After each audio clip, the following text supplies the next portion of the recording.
por dentro das principais discussões que impactam seus investimentos e das análises de nossos especialistas sobre as movimentações do mercado financeiro. Falando nisso, nosso encontro é toda manhã, logo após a abertura do mercado. Entre nos canais oficiais do Itaú Personalité e envie suas dúvidas sobre recomendação de investimentos.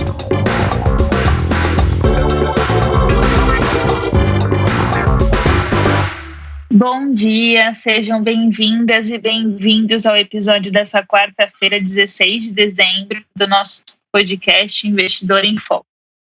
Eu sou a Juliana Ranciaro, estou aqui substituindo a Renata Colombo, e hoje a gente tem aqui um convidado muito especial, mais um líder aqui do banco para vocês conhecerem. Mas antes de apresentá-lo, de conversar com ele, eu queria passar aqui pelos principais acontecimentos do mercado. E por isso está aqui comigo, com certeza, Kleber Zanqueta. Bom dia, Clebão, tudo bem? Bom dia, Ju, tudo bem e você? Tudo bom. Viu? Conta pra gente como é que está avançando a questão da vacinação nos Estados Unidos. Está avançando bem, Ju. A gente vê dados positivos já, né, de números tanto de pedidos, né, de novas doses, quanto de quanto eles estão conseguindo colocar em diversas frentes, né, tanto da Pfizer quanto da Moderna, a expectativa exatamente da aprovação do uso emergencial dessa vacina da Moderna ainda entre hoje e sexta-feira lá nos Estados Unidos. Então isso já vinha sendo muito bem recebido pelos mercados, né? Claro que tem um tempo muito grande até que a gente tenha uma acomodação entre que as vacinas comecem a fazer resultado nas pessoas até que a gente tenha uma redução de fato do número de infectados, né, e da disseminação como um todo. Mas tem sido, vamos dizer assim, para o início, que foi exatamente essa semana, um dado muito positivo e vamos chamar assim de um sucesso. Acho que aquela sua frente positiva tem dado bastante resultado, Ju. Aí, gente, tá vendo? É só colocar energia que vai vir. Exatamente. E, Kleber, temos também... E a gente tem hoje também o resultado da reunião do FED à tarde, certo? Qual que é a nossa expectativa para isso? Um período longo com a taxa de juros nesses dias. Então, em relação à taxa de manutenção, o que os investidores ficam esperando, né, e que o mercado como um todo fica esperando, é a entrevista, principalmente do Banco Central, né, o Estado vai apresentar e pode ter alguma mudança no que se colocam ali como guidance, né, o que eles colocam como em relação a pontos, né, a valores de recompra de títulos, né, a injeção de recursos no mercado e outros estímulos que o Banco Central ajudar na atividade econômica e até outras informações importantes que o Banco Central possa trazer. Ou seja, dados e medidas que eles possam anunciar é que podem mexer com o mercado de forma positiva ou não. Em relação à taxa de juros, ela deve ser mantida no intervalo, né, entre 0 e 0,25 e só reforçando, né, para quem estiver ouvindo pela primeira vez em relação a isso, a gente tem uma expectativa de que pelo menos por 2, 3, alguns economistas colocam até talvez 4 anos, os Estados Unidos precisem manter a taxa de juros nesses níveis muito baixos para ajudar na retomada da atividade econômica do país. Perfeito, vamos ficar no aguardo então. E além disso, a divulgação de dados de atividade da zona do euro, né? A gente teve essa divulgação. Conta pra gente como é que foi isso, Clebão. A gente teve aí... Quando a gente coloca, né, uma segunda onda de Covid na Europa, né, que veio atrapalhando bastante e preocupando muito. Quando a gente fala atrapalhando a economia e preocupando bastante em relação à saúde, né? Mas do lado da economia, a zona do euro parece que está conseguindo se manter acima do esperado na sua manutenção, como a gente fala, até na sua resiliência, né? Segundo pelo menos o que a gente coloca como o PMI composto. Relembrando, né, PMI, que é o índice de gerente de compras, quando a gente traduz aqui para o português, que é o indicador se a economia está crescendo ou não. E ele subiu, né, em relação a novembro, quando a gente olha para a zona do euro como um todo. E esse dado ele é importante porque ele vai se aproximando dos 50 pontos, ele subiu para quase exatamente esse nível, que é o nível que acima de 50 já indica que a região está crescendo, Ju. Abaixo dos 50 ainda mostra que a gente pode ter recessão, que a gente tem ainda a região, ou o país no caso, com problema de atividade econômica, com problema para que você tenha um PIB positivo, né? Então ela saiu ali de 45,3, né, para 49,8, o dado foi muito bem recebido, o mercado na Europa vem conseguindo, pelo menos na manhã dessa quarta-feira, ter um resultado até que por enquanto positivo, até obviamente também por reflexos do mercado norte-americano e até do mercado asiático de ontem também, que vem com um otimismo um pouco maior e ignorando um pouco ainda a indefinição do Brexit, que a gente tenha uma esperança, segundo algumas informações, de que ainda é possível o acordo comercial sair antes do final do ano, mas a gente precisa de mais informações em relação a isso. Mas o dado foi realmente surpreendente e muito bom, Ju. A gente estava falando que era a última semana inteira do ano e mesmo assim ainda tem bastante coisa na agenda, né? Tem bastante coisa na agenda. A gente tem, quando olha para principalmente o mercado internacional, dados importantes. Hoje a gente aguarda ainda vendas no varejo nos Estados Unidos, né, em novembro, e esse mesmo dado, o PMI composto de dezembro, lá do mercado norte-americano, que também vai dar informações importantes de como está a atividade por lá. E assim, o que a gente pode colocar de forma positiva para o investidor aqui no Brasil, que é um dado já fechado de ontem, né, Ju, mas que acho que a gente tem que trazer, é que de maneira também surpreendente, se a gente parar para pensar em março, em abril, o quanto a gente viu todos os investidores, as investidoras sofrerem com aquele cenário caótico, né, que ontem o professor aqui falou um pouco mais, né, relembrando aquela fase, né, que a gente passou em 2020, que foi agora há pouco, mas já parece que foi há tanto tempo, né. Ontem, depois de quase 9 meses, o Ibovespa zerou as perdas do ano de uma maneira que era inesperada para praticamente todo mundo no mercado, né. Com a alta que a gente teve ontem, mesmo com a queda na máxima do ano, que chegou a mais de 45%, lembra que ele chegou a bater ali na casa dos 63 mil pontos, Ju? Sim, sim. Então, ontem o Ibovespa atingiu a marca dos 116 mil, né, superou até um pouquinho, foi para 116.148 pontos. Caramba! E ficou positivo no ano 0,44, mas é realmente uma recuperação impressionante. E a gente pode colocar isso muito descorrelacionado ainda do país, é super importante, né? O país tem muito a recuperar, muito dessa recuperação do índice ainda é em cima de expectativas, como a gente sempre fala, né?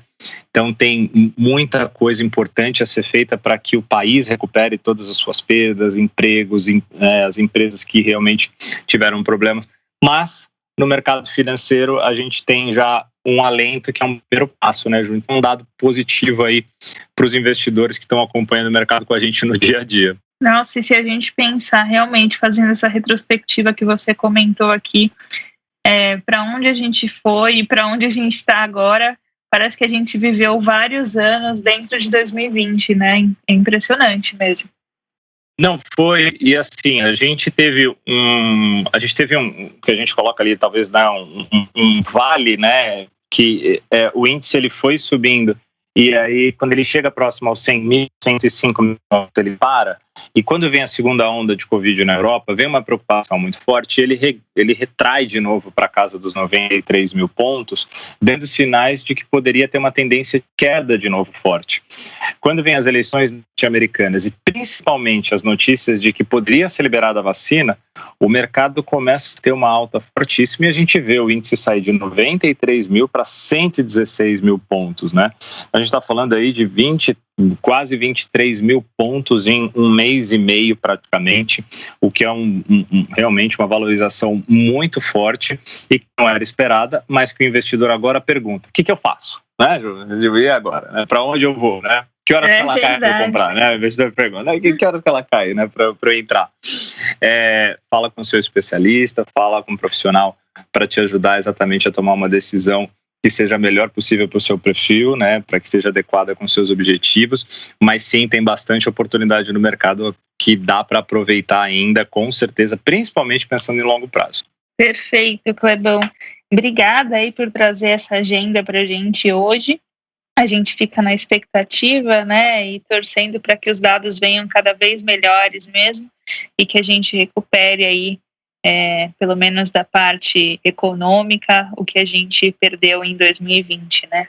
Que tem coisa que a gente infelizmente não consegue recuperar. É isso aí.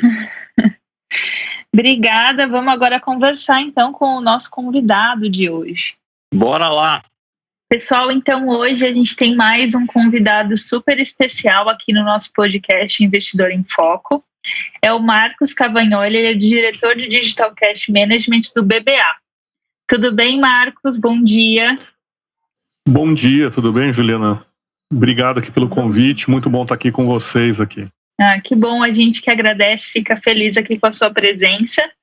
Eu queria começar te perguntando, na verdade, fazendo uma introdução aqui, é a primeira vez que a gente fala especificamente de Itaú BBA no nosso podcast.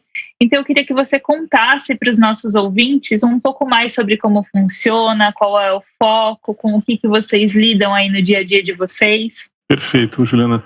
Então, o Itaú BBA é a parte de atacado, né, do Itaú, onde nós concentramos nossos serviços e produtos para empresas de médio e grande porte. Então, basicamente, a gente tem aqui algumas, né, segmentações. Então, obviamente, tem algumas às vezes, diferenças, não é exatamente preciso, mas, em média, nós atendemos aqui empresas com faturamento maior de 30 milhões de reais por ano, né, num segmento chamado Middle, Itaú BBA Middle Market, que é esse de 30 até 500 milhões de faturamento ano. Nós temos aí o segmento Large, que varia por volta de 500 a 4 bi, e o segmento Ultra, que são empresas acima de 4 bi de faturamento ano. E também nós temos aqui duas verticais de negócios importantes, que é o setor agro e o setor imobiliário. E Marcos, mais uma vez, obrigado aí. Também a gente agradece pela presença. Como a Ju falou, a gente estava há muito tempo esperando alguém do BBA vir aqui. E para entender até um pouco melhor, você acabou assumindo aí uma área que teve uma fusão, né, e uma reestruturação, certo? Conta um pouquinho mais para a gente de como foi todo esse processo. Poxa, muito legal a pergunta. Na verdade, só dando um passinho aqui para trás, né, Legal. A minha área aqui é a área que a gente chama de Digital Cash Management, né? Justamente esse digital é para dar o tom de mudança que a gente colocou aqui nesse ano de 2000 nela. Basicamente, a gente tem uma área que estava já responsável por toda a parte de produtos de cash tradicionais do banco, né, para esses segmentos que eu falei. E quando eu falo parte de produtos, são produtos, por exemplo, de pagamentos como cobrança, arrecadação, TED. São produtos mais tradicionais, né, boletos. Imagina, então, esse conjunto de produtos tradicionais, desculpa, que eu também tinha área de produto aqui, e também eu tenho uma área de distribuição, de vendas, onde além desses produtos que eu mesmo cuido, eu distribuo produtos ligados a pagamentos de outras áreas do banco, como, por exemplo, folha, cartão corporativo, previdência, adquirência, dentre outros, tá? Então, o que a gente teve? Primeiro, acho que um passo interessante de falar é que a gente entendeu que a gente tem esse poder aqui de distribuição, né, de estar falando de praticamente todos os serviços ligados a pagamentos que um cliente corporativo precisa, na figura de um especialista de pagamentos. Então, a gente se reposicionou aqui durante esse último ano nessa visão de especialista de pagamentos, não só de cash, né, de pagamentos, do conjunto do que o nosso cliente de atacado precisa. Isso é importante porque ele para de ter que falar com várias pessoas, ele tem uma pessoa como ponto focal para esse tipo de serviço. E até com isso a gente criou também, dentro dessa especialidade de pagamentos, o especialista Pix, que já é uma parte da nossa evolução digital. E aí a gente também fez alguns processos aqui de otimização desse processo dessa forma de cobertura de atendimento aos clientes. E uma delas foi a fusão, né, da área de vendas de atacado da rede, que estava lá na rede. A gente fundiu essa área para justamente reforçar essa capacidade nossa de falar de qualquer produto que tem aqui dentro do banco, né, mesmo que sejam produtos feitos por outras áreas. Então foi isso que aconteceu. A gente recebeu, a gente fundiu a área de cash management de atacado com a área de comercial de atacado da rede. Isso aqui criou e reforçou esse conceito de área de pagamentos para o atacado. Perfeito. Obrigada pela explicação, Marcos. Eu queria aproveitar que você está aqui também para falar um pouquinho do que você enxerga no mercado, né? O Itaú BBA ele tem uma atuação forte na abertura de capital das empresas, os chamados IPOs, aqui como a gente conhece. Eu queria saber o que você acha que não pode faltar hoje em uma empresa que quer ser competitiva no futuro. Ótima pergunta, Juliana. A gente pode falar aqui de várias coisas, tá? Eu acho que eu diria, talvez aqui, quando você fala em termos de IPO, você tem uma série de conjuntos aqui que são financeiros, né, de estrutura financeira de capital da empresa, que eu não sou nem de perto a melhor pessoa para falar, mas podendo falar um pouco aqui, acho que eu posso comentar um pouquinho de coisas que não seriam nessa área, que tem a ver mais com questões estruturais da empresa. Eu acho que a primeira coisa que a gente tem que falar, e não é aqui algo etéreo, não é algo bem sólido, é a questão de propósito da empresa. Quer dizer, é uma empresa que está com um propósito real, profundo, com profunda conexão, né, emocional com seus clientes e no comprometimento de resolver as dores dele de forma primordial, de forma preferencial. Essa é uma grande questão que para mim vai ser crítica na empresa para ser competitiva no futuro. Tá? Porque como você vai ter uma habilidade muito fácil de montar produtos através dos serviços, né, de tecnologia, na verdade eu vejo que nos próximos anos você vai ter um shift muito forte para dois tipos de capacidade. É quem cria serviço e quem monta esses serviços em profunda conexão com o cliente. Então você não tem como, né, a não ser que você queira abdicar de ter essa ponte com o cliente, o que te colocaria numa função de quase uma empresa de infraestrutura, você tem que ter essa capacidade de leitura do cliente e conexão com ele. Isso você só consegue se tiver um profundo propósito e foco real na tua estrutura de decisão. Então o primeiro ponto é esse. Eu acho que é um ponto muito crítico. O segundo, eu colocaria uma questão clara de estrutura de liderança. E aqui a estrutura de liderança não é só o presidente da empresa ou o C-level, é como a estrutura de líderes da empresa, que vão desde, obviamente, um C-level, mas ela vai até também a por exemplo, um líder de squad, né, um PO ou um chapter leader da estrutura digital que essa empresa tem que ter. Se são realmente pessoas que são líderes, que eles atuam de forma conjunta, ou seja, você cria uma liderança não só linear e matricial, mas uma liderança em rede, porque isso vai fazer o quê? Vai fazer com que você seja uma grande máquina de desenvolvimento de pessoas, que é na verdade a grande arena que vai ter aqui no futuro, né? E com isso você também vai atrair as melhores pessoas. Então, eu vejo aqui uma parcela muito, muito importante disso aqui. E para falar um terceiro ponto, a gente poderia falar outros, mas para resumir em 3, eu coloco claramente aqui a questão de tecnologia. Como é que é vista a tecnologia dentro dessa empresa? A tecnologia tem que ser vista, né, tecnologia, operações e produto, como uma coisa só.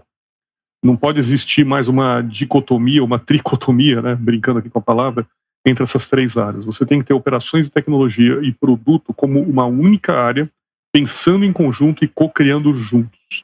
Isso passa pela questão de você ter estruturas de comunidade, squads, né, que já são bem conhecidas, mas poucas empresas têm real foco nisso.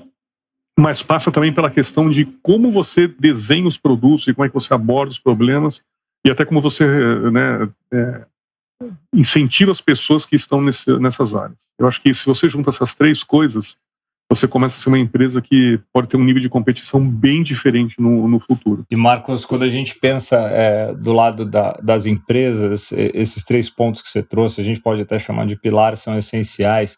E aí quando a gente olha do lado do cliente, quando ele vem atrás hoje do BBA e ele escolhe o BBA, o que ele está procurando, né? O que ele está escolhendo ali quando ele vem atrás exatamente do BBA hoje?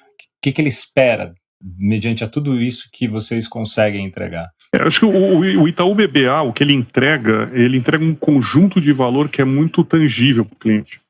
E esse conjunto de valor ele é tangível e ele é amplo. O que significa isso? Ele é tangível porque nós entregamos ele de forma sólida. Então, um desses pilares, né, de busca e de valor é a questão de confiabilidade. Confiabilidade, ela passa por segurança, ela passa por presença, por atitude em situações de crise, que, por exemplo, o Itaú BBA demonstrou de uma forma incrível nesse triste ano aqui que a gente teve com o Covid, né, que está tendo aí no final. Então esse é um ponto muito claro. Acho que um outro ponto extremamente importante é justamente essa conexão comercial e de relacionamento que nós temos com os clientes. Ela é extremamente forte, extremamente profunda. As nossas áreas de distribuição, sejam do nível do comercial geral, né, que é quem olha o cliente como um todo, e de forma horizontal, até os especialistas de produto, como, por exemplo, os especialistas de pagamentos que eu citei agora, ou de outras áreas como ativos, ou seguros, o que seja, eles têm uma profundidade de relacionamento e conexão com o cliente que é muito crítica. E como eu disse, isso aqui vai ser uma das competências principais, ainda mais indo para o mundo que a gente chama do OpenX, né? Que é onde você vai estar criando produtos pela composição de serviços tecnológicos. Esses serviços vão ser alguns da sua empresa, alguns da sua área, alguns de um país, né, tipo Israel, alguns de um outro estado, ou seja, a composição passa a ser crítica, e para você compor bem e orquestrar bem, obviamente você tem que ser um bom orquestrador, tem uma parte técnica e organizacional nisso, mas não adianta você orquestrar e construir algo que não é o que o cliente quer. Eu falo muito isso. Então essa capacidade de leitura do comercial se tornar quase uma área de design thinking, né, vai ser muito crítica agora para frente, e a gente tem esse poder já com o cliente. E aí obviamente vem como parte do todo, além dessa questão de confiabilidade e relacionamento, todo esse conjunto de produtos que é muito amplo que a gente tem do próprio BBA ou do ecossistema do Itaú. Quando você olha tudo isso aqui, acaba dando uma entrega de valor muito tangível e muito sólida. Legal. Marcos, até aproveitando que você já falou um pouquinho e explorando essa questão do cenário atual, né, de mercado financeiro, mercado bancário, a gente tem ouvido falar bastante sobre Open Bank.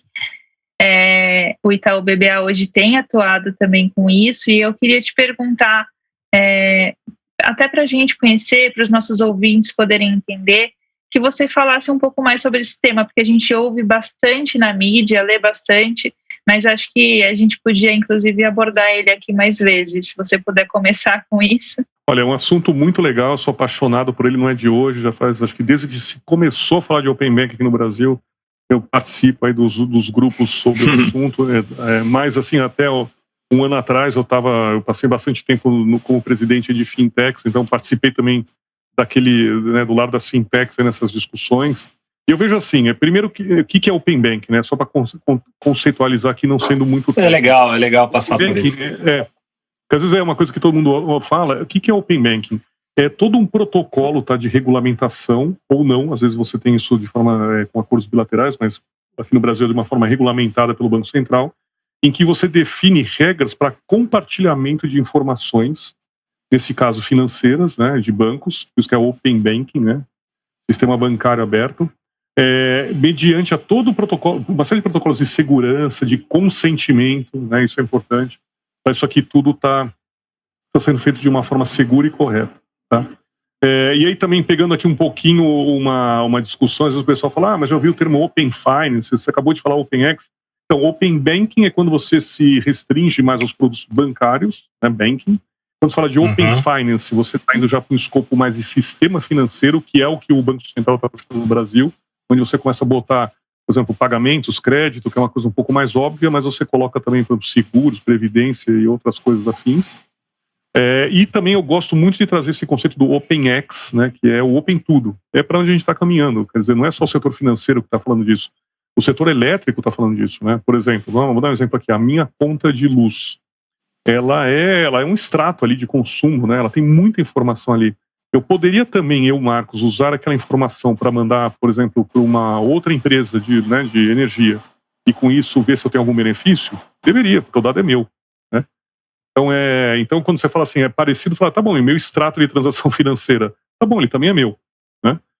E, poxa, a minha conta de gás também é minha. E a minha conta de telefonia celular, que tem vários detalhes lá, também é minha, não é da empresa de telefonia celular. Então, quando você olha isso, o que a gente está caminhando é para um mundo onde esse conjunto de informações, ele vai começar a ser disponibilizado, né, com todos, de novo, esses protocolos de intercâmbio, de consenso, de segurança. E com isso as empresas financeiras ou não, e eu acho que cada vez mais essa fronteira vai começar a ficar difícil de definir, vão começar a compor produtos em cima da jornada que é importante para mim. E daí volta naquela importância de você ser um bom arquiteto, né, de soluções para cada persona que você... Na hora que você olha isso, fala, poxa, vai ficar um mundo diferente, né? Porque de repente, vamos imaginar que eu sou uma empresa aqui, Marcos, e eu chego para você, Juliana, e falo assim, Juliana, é o seguinte...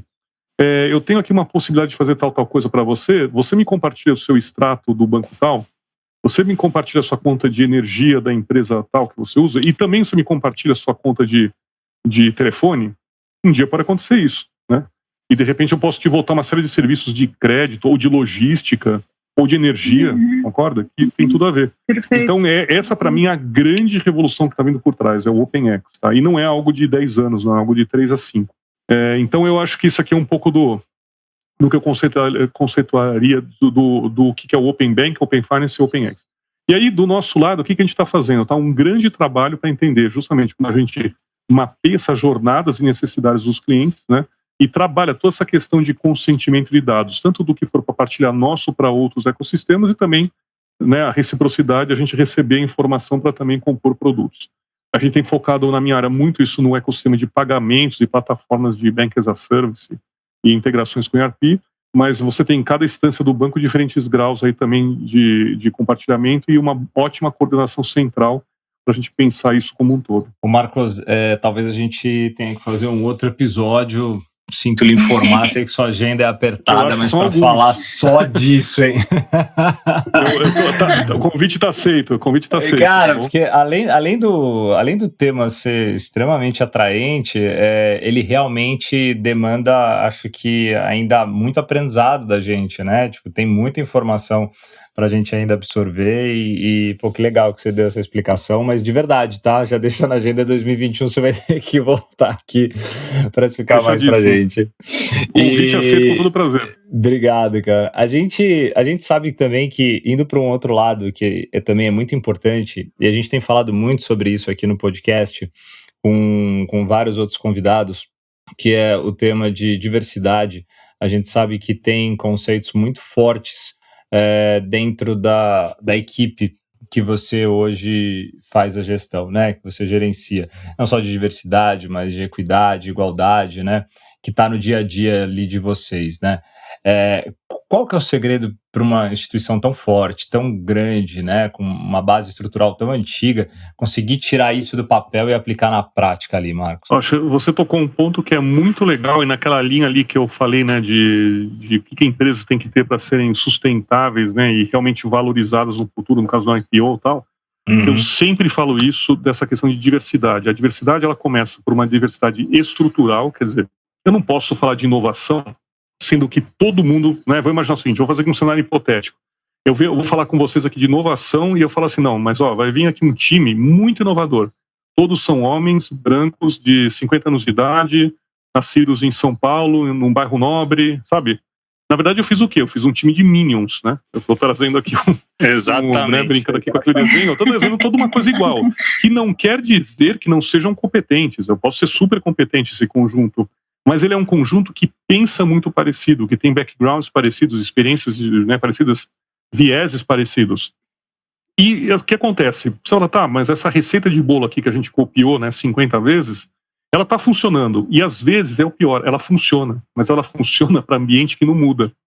E não é para onde a gente está indo, né? Não é no caminho que a gente está. Então, no momento de transformação digital, de mudança de modelos, é OpenX, é Open tudo que você puder imaginar, são coisas diferentes. Então, o que acontece? Para enfrentar um cenário que é amplamente diverso, você tem que ter pensamento diverso, criação diversa. E você só consegue fazer isso se tiver essa diversidade estrutural na mão. Ou seja, você tem que ter, calma, não dá para ter só homem, tem que ter mulher.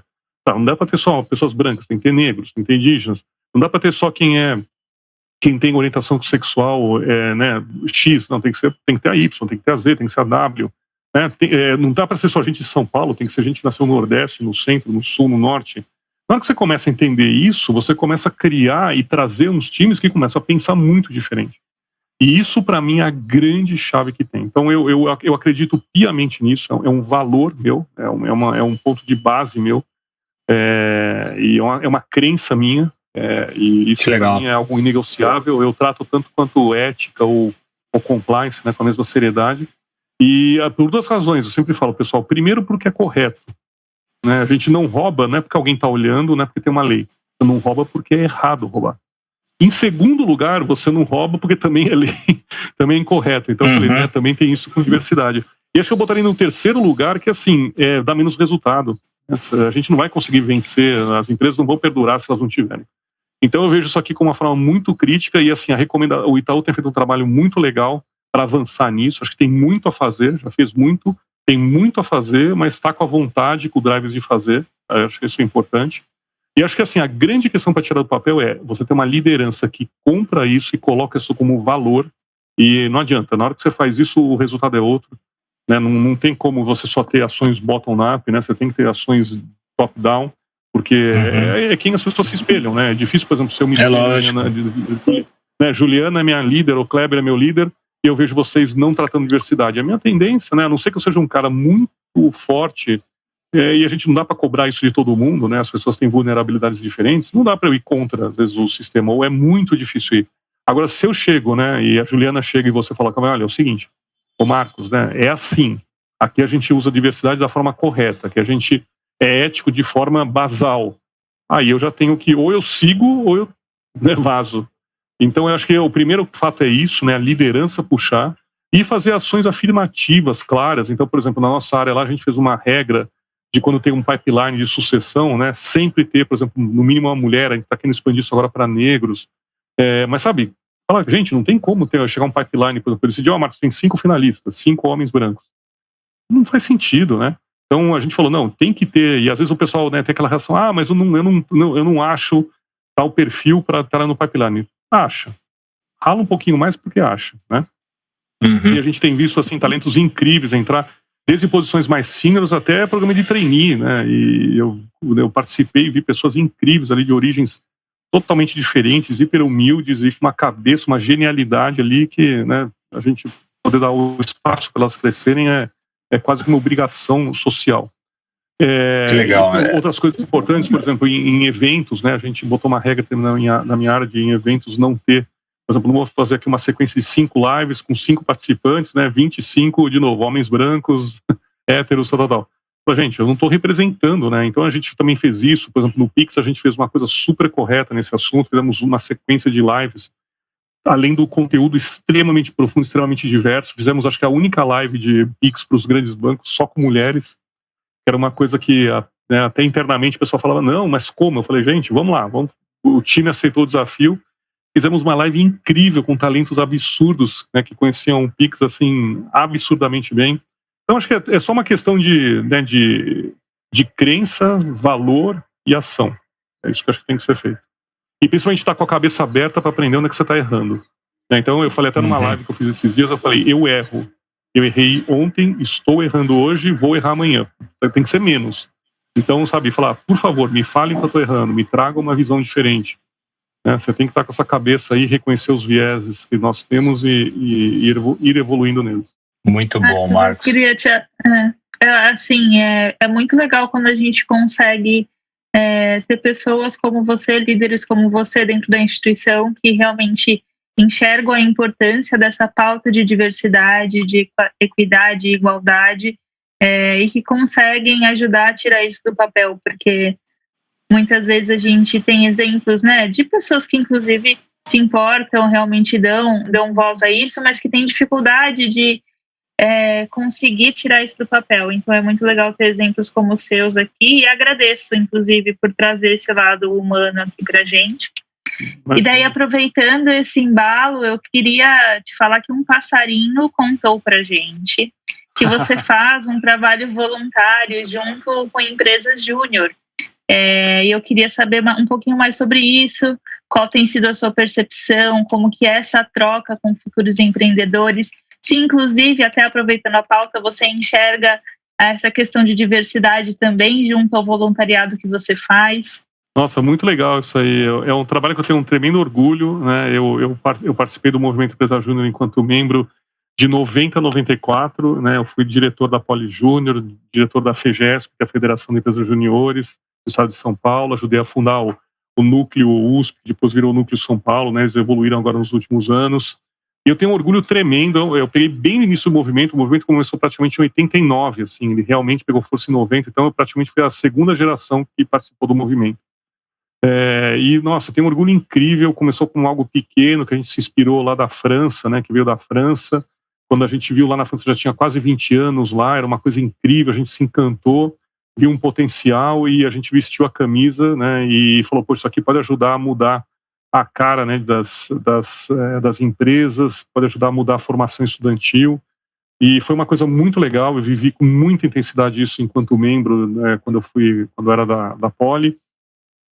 e depois continua aí na minha vida pós-junior, né, que a gente chama, quando você, né, se forma, contribuindo para o movimento, dando coaching ali, palestra. Eu falo para a galera, eu falei, gente, quando precisar me chama, porque eu já tive aí, eu sei como é difícil achar gente, né, para vir contribuir, então eu faço de todo o coração, acho que pelo menos uma vez por mês ou cada 2 meses eu faço algum tipo de call ou em evento de empresa júnior ou com empresários juniores para realmente, né, dar coaching para aquela galera, motivação, porque é um pessoal que muda o mundo de uma forma muito bonita, né, e tá criando aí um perfil muito legal no mercado e com atuações aí muito amplas, né.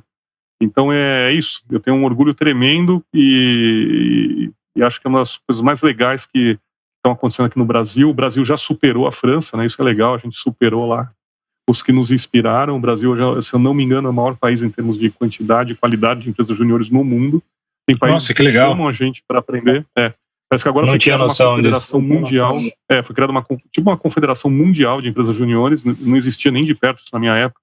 O máximo que tinha era uma associação europeia, que a gente já achava o máximo na época. Aí, na minha época, nós chegamos até a criar federações, né? Se começou a discutir fazer alguma coisa nível Brasil, mas não se consolidou enquanto eu fiquei lá. Depois foi fundada a Brasil Júnior, né? Que é a confederação brasileira, que ficou também imensa, super bem organizada. E hoje existe uma confederação mundial, e o Brasil é um dos líderes, um dos países que ensinam outros países a montar, ou seja, virou um efeito exponencial incrível. Eu admiro demais o movimento e faço questão de dedicar algumas horas aí, não tantas quanto eu gostaria, mas algumas horas por mês, aí por ano, para contribuir com a formação desse pessoal. E também falando um pouco de diversidade, eu acho que assim, uma grande parte do que me inspira nisso é você olhar um movimento desse e ver nos jovens uma tremenda preocupação com diversidade. Então, se a gente não estiver fazendo isso, a gente se desconecta, né? Uma coisa arcaica. E você vê mesmo locais onde tradicionalmente não tinha essa cabeça, a própria Poli, né? Na minha época era muito machista, a gente não tinha essa consciência. Hoje você vê já coletivos feministas, LGBTQI+, você vê uma coisa muito mais estruturada, muito mais legal. E, poxa, acho que é a tendência, né? Essa geração que vem tem que vir com isso e com todo o nosso apoio. Essas limitações que vão caindo, né, Marcos, que vão permitindo que essas inteligências, né, e essas especificidades das pessoas, né, que antes ficavam ali travadas, né, que ficavam ali guardadas, as pessoas não conseguiam nem, muitas vezes, colocar suas habilidades, né, à prova, né, e nem à mostra, né, e a gente perdeu, acho que muito, durante anos, por causa disso, né, pelo que você falou, né, as pessoas ficavam... cruel, né, uma coisa assim... Se limitava por limitar. Poder, né? Você tem que viver escondido naquilo que você ama, naquilo que você gosta. Como é que você vai, né, ser um bom profissional? Então, assim, na hora que você para pensar, isso é cruel, né? É uma questão, assim, básica humana, então não tem como não fazer isso. Agora, uma coisa que é interessante só para trazer, eu trouxe isso num outro episódio que a gente fez aqui, eu tenho uma filha e uma enteada de 9 anos, essa geração, as crianças atualmente, as conversas quando a gente ouve entre eles, assim, é curioso como, eu lembro da infância, a gente ouvia muito, né? Como eles já ouvem muito, todos esses diálogos agora de diversidade, de igualdade, etc., na cabeça deles já é tudo normal, já é tudo igual. Então existe uma esperança que essas gerações futuras, mais próximas aí, né, de profissionais daqui 20 anos, 30 anos, não precisem mais, né, passar por todo esse trabalho. Acho que daqui a algumas décadas já vai estar tudo já sedimentado, né? Vamos torcer, mas parabéns por esse trabalho, porque hoje ainda é super necessário. A gente sabe o quanto é difícil, né? Se a gente olhar para 20 anos atrás, a gente estava ainda num mundo completamente diferente do que a gente está hoje, né? E que foi quando eu comecei a trabalhar, quando a gente olha para trás, né, Marcos, a gente fala, cara, como mudou, né? Como evoluiu, mas como tem mato alto ainda para cortar. Então, parabéns de verdade. E, como eu falei, você vai precisar voltar aqui, que a gente tem muito para conversar ainda, com certeza. Um prazer, adorei o papo aqui, um prazer mesmo, tá? Obrigada, viu, Marcos? A gente realmente vai querer que você volte. Agradeço a sua participação aqui e agradeço principalmente por você trazer esses temas assim tão relevantes no nosso dia a dia e por ajudar a tirar eles do papel, colocar na prática. Muito obrigado. Minha meta é continuar fazendo melhor. Valeu. Ótimo. Então é isso, pessoal. A gente agradece a participação, vocês que estão nos ouvindo aqui hoje, e até amanhã. Fique por dentro das principais discussões que impactam seus investimentos e das análises de nossos especialistas sobre as movimentações do mercado financeiro. Falando nisso, nosso encontro é toda manhã, logo após a abertura do mercado. Entre nos canais oficiais do Itaú Personalité e envie suas dúvidas sobre recomendação de investimentos.